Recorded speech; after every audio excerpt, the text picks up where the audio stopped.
Sex Empire, Part 1, Build Your Garden. Chapter 1, The Biggest Lie About Attraction. Most people don't realize they're running a race they were never supposed to enter.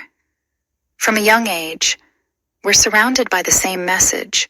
Be more attractive, be more interesting, be funnier, be richer, dress better, say the right words, find the perfect opening line, get the perfect body, learn the perfect technique. The assumption behind all of those ideas is surprisingly simple. If you become good enough at chasing people, you'll eventually become happy. At first, it sounds reasonable.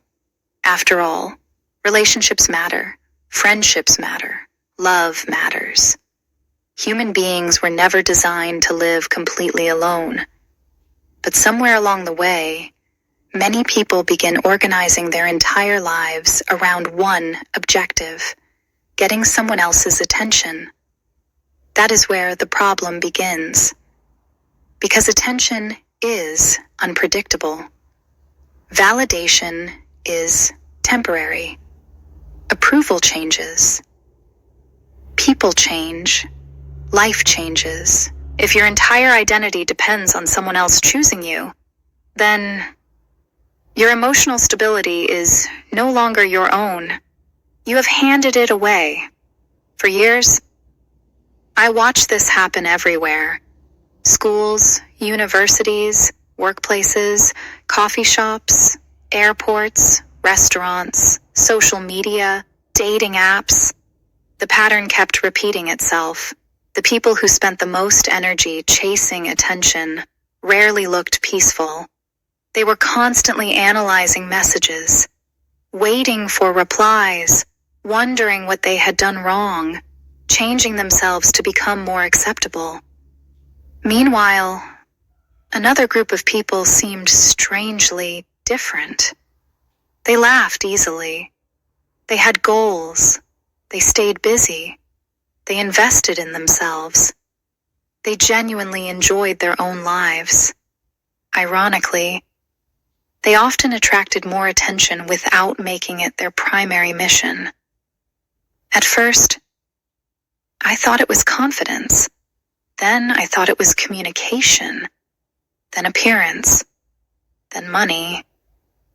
Eventually, I realized those were only pieces of a much larger picture. The real difference wasn't that they knew better techniques. The real difference was that they had built lives worth living regardless of who happened to walk into them. That realization completely changed the question. Instead of asking, how do I get someone to like me? The better question became, how do I build a life that I'm genuinely proud to live? That question changes everything. Because once your life has direction, relationships stop becoming your destination. They become part of the journey. This book will talk about conversations. It will talk about psychology. It will talk about attraction, humor, communication, rejection, confidence, and relationships. But every one of those topics rests on a single foundation. Without that foundation, techniques become temporary. With it, they become natural. So before we discuss conversations, before we discuss first dates, before we discuss confidence, we need to talk about the garden, because everything begins there. Chapter 2,